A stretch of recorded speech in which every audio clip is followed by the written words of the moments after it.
嗨，大家好，我是坦平叔。今天是2025年8月24号。这一期咱们继续聊聊恒大清盘，聊聊中国的房地产。咱们先看房企的消息。这个财新网报道说恒大地产广东公司启动破产清算，境内多家附属公司或步后尘。中国恒大集团即将除牌退市，以及8月25号退市吧，就是明天退市说各地保交楼工作也进入尾声，境内附属公司陆续启动破产程序。据全国企业破产重整案件信息网披露，8月15日，中国对外经济贸易信托有限公司向广州中院申请对恒大地产集团广东房地产开发有限公司进行破产清算。这个财新网它这个报道是非常长咱们就简单介绍一下。它的意思就是恒大地产广东公司破产清算，然后因为恒大在境内有很多子公司这些公司恐怕有很多要步后尘，就是也要破产清算。这个和我前几天判断是一样的也就是和我在恒大暴雷就是2021年9月份暴雷以后判断是一致的，就是恒大要整体破产，就是破到最后没有办法，因为这个许老板把这个钱在那个几千家公司里面转来转去的，没有办法把它捋清楚。你把单独的一个公司拿出来，那它那个关系是错综复杂，关联交易然后这个你欠我的，我欠他的，都是恒大集团内部。那你说拿出一个出来把它破产多难呢？千丝万缕理不出个头绪最终还是对吧？把它当做一个整体一把破产。我想最终是这样，否则的话没有办法破产。这个界面新闻报道他说万科上半年营收1053亿，2027年前已无境外公开债，这似乎是个好消息说8月22日晚间，万科披露2025年半年度财务报告，数据显示公司上半年实现营收1053亿元，同比下滑26%，规模净利润亏损119亿元，同比下降21%。期内实现合同销售金额691亿元并完成4.5万套房屋交付工作。说尽管业绩承压，万科在债务化解方面取得一定进展，通过自身资产处置与大股东深圳地铁集团的持续资金支持，万科已如期偿还244亿元公开市场债务，且2027年之前无到期境外公开债。说接下来万科将会充分利用现有政策，统筹各类资源，全力以赴改善管理，增收节支，降本增效，加强应收款项清收，尽力减亏，化解风险，重新回到健康发展轨道。好消息是就是2027年以前呢，这个境外债没有了，那是不是意味着万科就闯关成功呢？这个显然不是万科的负债对吧，还是它这个负债率还是80%多就是它不欠境外债权人的钱，它也不欠这个债券呢，就是公开发行的那个债券的钱，但是你欠银行的钱，欠信托的钱，欠保险公司的钱还是要还。这个你可以跟人谈展期，那利息呢还是要还对吧？大股东那边借的钱也是有利息，也有成本的，也要有很多人就说了，这点利息算什么呢？不错在过去房地产爆火的时候对吧，这个万科现在的这个有息负债它的那个利息恐怕不到3%，综合下来我推测这个你可以看报表有，但是你想一想，在目前这个情况下3%的利息就是非常高因为它没有收入但房子是亏本卖那过去你看卖房子赚钱，所以这3%、5%的利息无所谓，扛得住，付得起。现在呢，现在是蚊子腿上刮肉蚂蚁也是肉所以说这个利息你看是一大笔开支。关键还不是这个，关键是万科手上还有很多物业，很多这个资产，很多房还有没有卖掉的，盖好的。大家也知道房价未来会怎么样，我们说对吧，希望它稳，那言下之意就是稳不住还要往下降，只要往下降，那万科的资产就在缩水，它就像个天平一样的，天平这边的资产在缩水，这边的负债呢，负债是还在增加，利息在加最后会出现什么情况？资不抵债。虽然它这个债可以拖对吧，我先不还，我还点利息，那它一样会遇到现金流的问题，就是房子卖不动，没钱对吧？这么多员工，这么多税要支付，这里面保不齐哪个债权人受不了跑出来对吧，要打响第一枪。就像恒大里面的那个山东高速对吧，这个恒大那个战略投资者10几家嘛，山东高速当了房股仔对吧，第一个就不同意，200亿你给我把钱还了，我不跟你玩了了，不陪你玩了，对吧？结果没办法，让深圳安居集团还是什么人才集团把那200亿接了，一下啊裤衩子都赔掉了，你恒大马上就清盘了，对吧？它恒大最高市值是4000亿，现在退市那市值只有20亿，你说这些人拿着恒大的股票有什么用呢？所以说啊，万科的这些债权人里面，保不齐就有他也过不下去啊，那是他的应收账款啊，对吧？你拖到现在不付，谁受得了啊？地主家也没有余粮，所以说啊，不代表万科啊就渡过难关了。就是如果啊这个楼市啊继续低迷下去，房价还在跌，房子还卖不掉，这个成交量啊越来越萎缩。你看万科以前一个月的火的时候都1000亿啊，我记得700-800亿吧每个月啊，他现在6个月才卖1000亿，什么概念啊？以前1个月对吧，恨不得卖1000亿，现在6个月才卖1000亿，而且这个还在往下萎缩，而且越卖越亏，不一定能赚钱，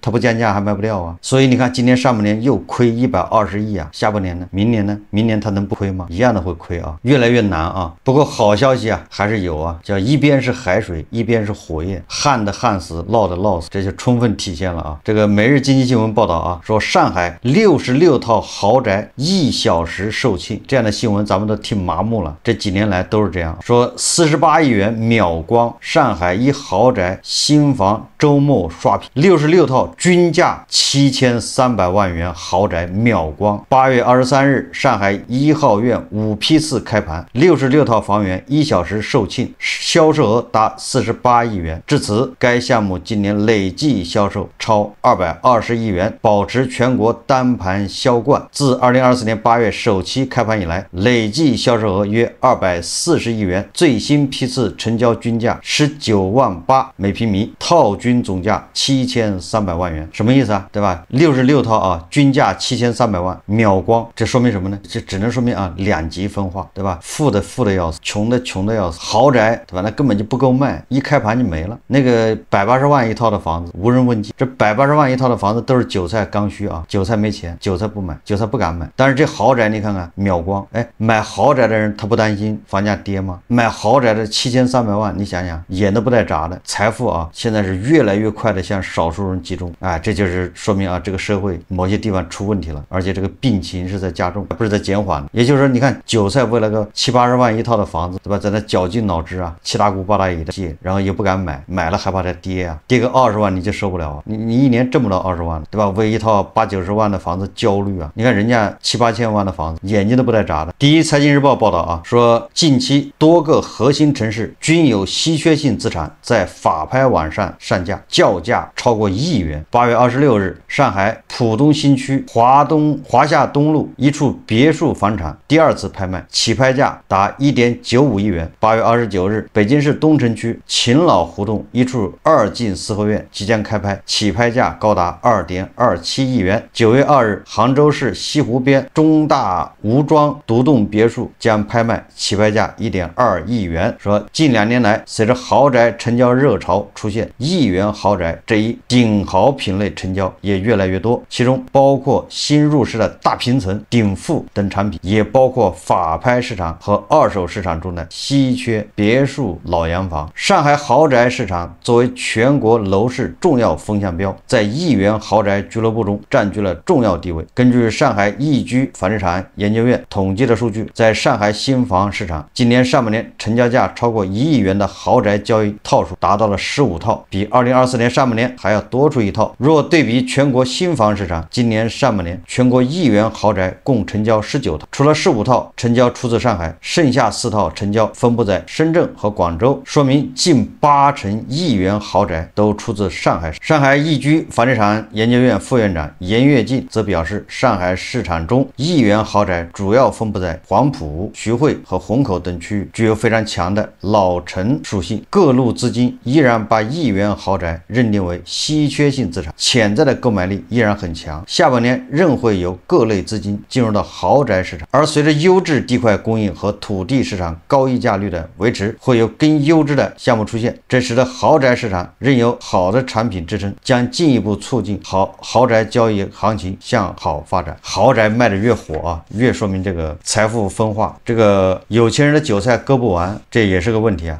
他们越有钱，那就说明韭菜越惨；他们越割不完，那就说明他们对吧？那个通向韭菜的那个吸血管呢，在24小时加班加点的在抽血，对吧？总之是有些机制出了问题。有那么一种啊，叫越渴越吃盐的感觉。关于房价，关于物价，我们看看这个专家最近也有什么说法啊？今天我看这个马官远呢，他发了个视频，他说物价越低越好，房价越低越有利于消费吗？打了个问号啊，是不是房价越低越有利于消费？我记得啊，这个在楼市啊崩盘以前，也是有很多人有这呼声的啊，说这个为什么消费不振呢？因为那都是大家买房啊，买房要勒紧裤腰带啊，省钱，对吧？房价这么高，你不买你就上不了车了，所以要省钱买房，省钱买房就抑制了消费嘛，房价一直在涨，那个房地产就像个叫抽血机啊，它把其他的那个资金都抽过去了，对吧？也就是造成那个实体经济都没钱，对吧？制造业也没钱，科技行业也没钱，消费也没钱，钱都进了房地产，有这么一个论调吧。所以说啊，房价越高越抑制了消费。那么今天呢，我看这个马冠元老师啊，他提出了不同的观点，大家看视频啊。中国经济在过去的一个周期里边啊，从来没有经历过重大危机的挑战啊，也就是说，在过去我们的那个大周期里边，中国经济的总体趋势是往上的。那么这一次啊，我们已经感受到啊新旧周期之间转换这种调整给大家带来的挑战和压力，这是一个必然要经历的一个周期啊。那么在这个周期经历的过程中，我们会学到很多基本的常识，这些基本的常识是跟很多人那么日常的那些认识不一样的，所以我们在这里讲，我们会学到很多常识，指的是你可能真的要洗脑啊，可能把你过去那些不正确的认识要拿掉。比如说有人认为物价越低越好，物价往下降是好的，那么中国经济经过这段时间这么长时间的物价的这个低增长以后，大家应该感受到物价如果太低的话意味着什么。那么比如说还有人认为房价越低越好啊，房价大跌才好，房价掉一半啊，大家才会出手买房。但是当我们看到当房价股价往下掉的时候，你会发现大家的财富幻觉消失了，对吧？大家感觉到自己没钱了啊，然后比以前房价高的时候更不敢消费了，这叫基本常识啊。所以我觉得我们每一次都在讲不要浪费一次周期。那么这一次由房地产的调整引发的我们对一个全新的周期的认识，我觉得我们不要浪费，我们不要把学费白交了啊。我们现在仍然看到有些人认为为房价的大跌叫好，但事实是什么？大家去看那些经历过很多次房地产危机的国家，比如说美国，每一次的房地产调整的时候，他首先做的是什么？是一定要稳住，一定要想方设法的把这个市场稳住。为什么？因为他知道如果这个市场稳不住的话，会出大问题，会引发一系列连锁的反应啊。大家看人类历史上那些经济危机、金融危机，绝大部分80%-90%是由什么引发的？是由房地产的危机引发的。那么在房地产一旦出现危机以后，过去大家心态也是不要管，对吗？他们闯了祸，他们干了坏事，不要管啊。但是最后大家发现不管的结果是什么？是大家都跟着倒霉啊，地产的倒下，你的财富全部没了。所以我觉得每一次其实经济向下的周期里边，大家学到的很多常识，学到的很多规律，要比在经济上升的时候学到的要多。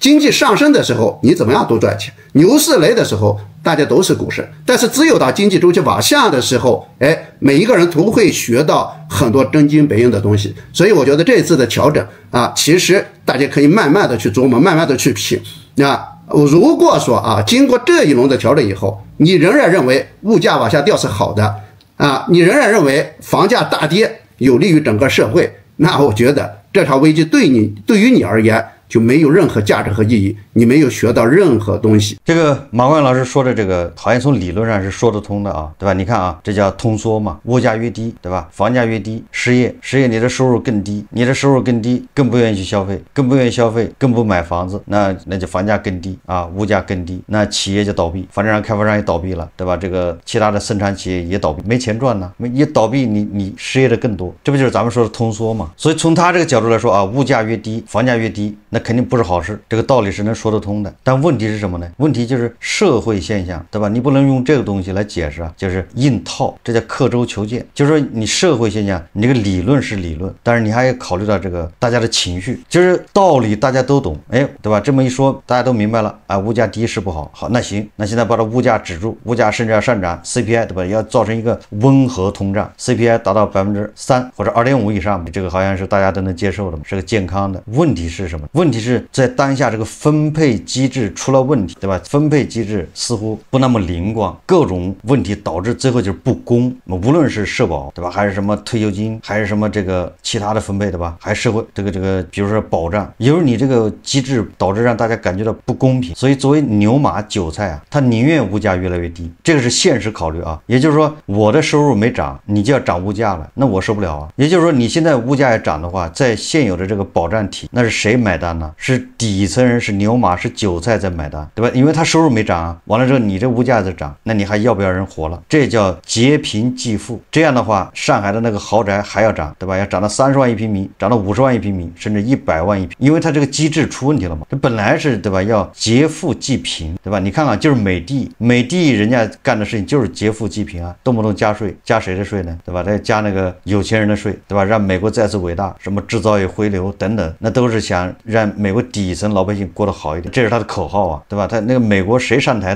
都这么干，哎，别管他干得成干不成，人家口号就是这口号，对吧？多少是有劫富济贫的意思。那咱们这儿不管是你是怎么喊，但结果是劫贫济富，对吧？你比如社保，大家都知道社保要交，不交以后，对吧？养老是个问题。但问题现在你看，对吧？有人说我自己父母一个月才100多，我现在每个月交3000、2000的社保，然后胡锡进老师一个月拿2万多的退休金，他怎么看怎么就不平衡呢？这就是叫劫贫济富啊，对吧？自己父母在农村的一个月拿100块，对吧？他自己要交的是多少？交2、3千一个月，哎，你要把自己的和单位的算上，恐怕这3000都不止。那人家他自然就会想，我把这3000我拿着给我父母不就完了吗？对吧？他会这么想。当然是这个带有很多情绪在里面啊，但是社会就是这样，所以你专家讲的再对没有用啊。然后你说美国，对吧？美国这个物价哎稳住了，美国这个通胀，对吧？那美国它前提是人家分配机制好像没什么大问题啊。刚才说了嘛，但是人家好歹是劫富济贫，它的分配啊没有出大问题，人家还要调整，人家动不动还给底层发钱，是不是这样道理啊？对吧？底层过不下去了，人家马上就发钱，你这个发过钱吗？就是专家你得想一想，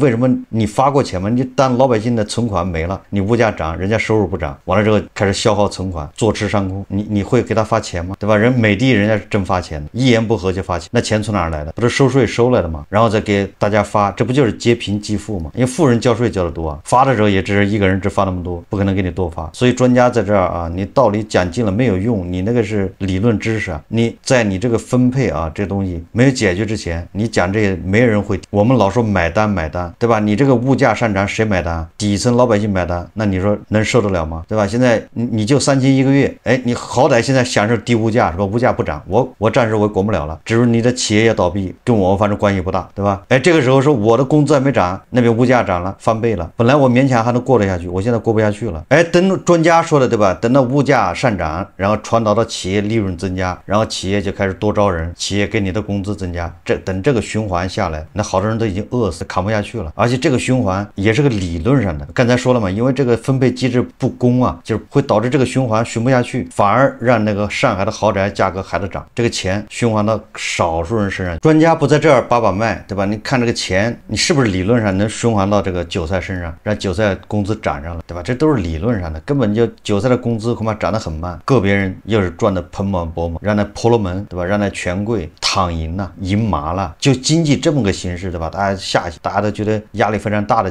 时候，上海的豪宅还卖得这么火，就说明依然有很多人啊，通过现在经济在下行，他还能赚很多钱，就是他那个抽血棒啊就没闲着，功力还在加大。哎，这就是牛马为什么觉得累的原因。如果我们这个社会啊，这个各种机制它是健康公平，那这个时候你说，哎，我们想办法让物价上涨，对吧？打破这个恐怖螺旋，这是有道理。否则的话只会适得其，否则的话只会什么？初衷又是好的，结果呢，那就更加悲惨。好，这期节目啊我们就聊到这里，感谢大家收看。如果喜欢我的节目，欢迎订阅转发，也可以在下方留言评论，谢谢大家。